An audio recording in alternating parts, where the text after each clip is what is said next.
Now, as always with a sponsored video, if you like the look of this one, leave a comment down below and we will be giving away a copy of it. Just let us know what you think, really. Today we are sponsored by Untold Tales to take a look at Gloomy Eyes, which has a bit of a Tim Burton vibe to it. It does. Also in its gameplay style, it's very reminiscent of things like Little Nightmares, has that kind of puzzling adventure side to it. And as you'll find out in a minute, it's a good game. Absolutely. All right, what's it all about? Well, let's find out.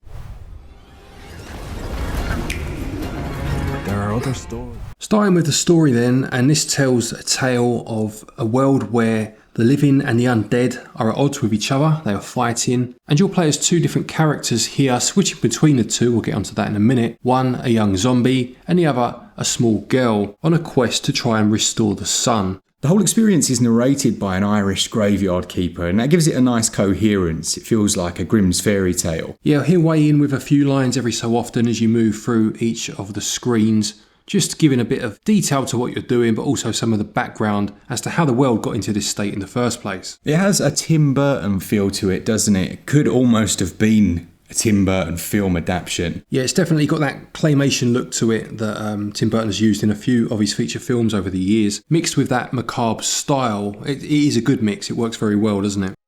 Yeah, so gameplay wise, you've got control of two different characters. One of them's a human girl and one of them's a zombie. The zombie, it plays out using a light and dark mechanic whereby he cannot step into the light for a long period or he gets vaporized. Yeah, you start as the zombie character whose name is Gloomy, and you'll meet the girl a few chapters in, as well as the light mechanic of having to stay out of it. The way that you do this, or you keep yourself moving, is to try and move a variety of lights and lampshades that are blocking your way, generally by throwing something at a switch or at the light itself, picking up bones, that sort of thing. And it's those minor puzzles that make up a large section of the gameplay. Yeah, you may be grabbing coffins and pushing them around, forcing them into a position where you can use them as a bridge. Or as Glen says, grabbing those bones and like tossing them towards the light. Although it isn't physics based, it has that feeling to it. They've done quite a good job with the animations. It also plays out almost like a diorama in terms of being able to rotate certain environments and see what's perhaps hidden from you. In that respect, it feels a little bit like something like Captain Toad's Treasure Tracker. And when you do pick up that second character, there'll be times where you'll need to play as both, switching between them on the fly to move something to allow the other character to progress. Yeah, certain scenes will also have you trying to evade or escape from someone pursuing you. These have a finite time. If you don't achieve what it wants you to, you may get crushed or killed. And it adds a filmic quality to it as well. As we mentioned, Gloomy isn't allowed to go into the light.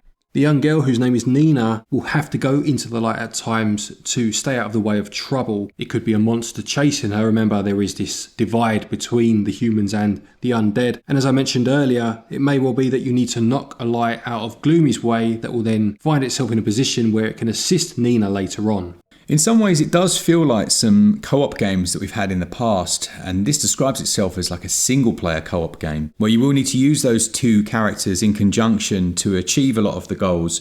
It reminds me a little bit, in a weird way, of a game called Brothers, A Tale of Two Sons, you know, where you'd be on the same scene and you have to switch between them to help the other progress. Yeah, it's a nice mix of a few games. I think we've probably mentioned all of them at one point in this video. So you've got Brothers, you've got Captain Toad, and you've got Little Nightmares, of course. It's almost an amalgamation of those games, both in terms of gameplay style, but also aesthetic in the case of Little Nightmares. As far as controls, you control the character with the left stick. It's very straightforward. It's as you would expect. You interact with items like gates with A, and then I think you toss the bone with A as well. So it just is a very simplistic control method that makes a lot of sense. You don't have to worry about things like sprinting. It does that automatically, doesn't it? It does, and you have a button to press to switch between the characters, as we mentioned earlier. As Marc said, it's exactly as it needs to be, and it assists you in getting through each stage.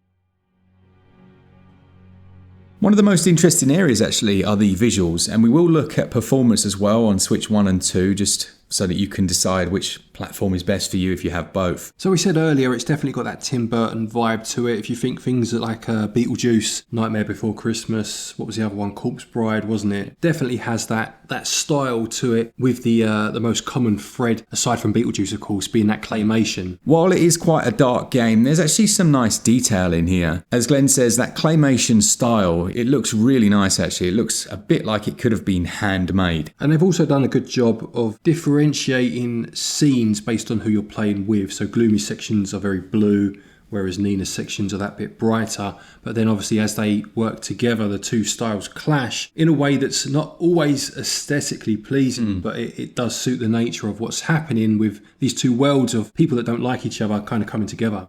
Whether you're playing on Switch 1 or 2, I think it's fair to say it's a reasonably good looking game. There are a few elements like the shadows, particularly on Switch 1, which don't look quite as nice as they do on Switch 2. Performance-wise, it can reach 60 frames per second on both versions, so whichever you play, you're not going to have a bad experience, but Switch 2 obviously maintains its 60 frames per second almost all of the time. Let's move on to audio then, and we did mention the narrator, of course, and as I said earlier, he will kind of chime in as you go along. But in terms of the music, it has that kind of melancholic feel to it, almost, well, you said the Grimm's fairy tale, didn't you? It definitely has that sort of vibe to it as you go through. But on the same token, it doesn't feel like, some games you play and it feels miserable. Yeah. This doesn't have that. It describes itself as a cutesy horror, which I was like, what does that mean? But actually, I do get that. Yeah, it feels like if you took an old nursery rhyme, the music to an old nursery, and slowed it down. So it's got that, as I say, that melancholy to it, but it doesn't make you, as you say, make you feel miserable. And the narrator, I feel, was a nice touch as well. Yeah, I do. I think that was a really good choice. It just carries and makes it a coherent experience. All grown-ups kept their children locked inside.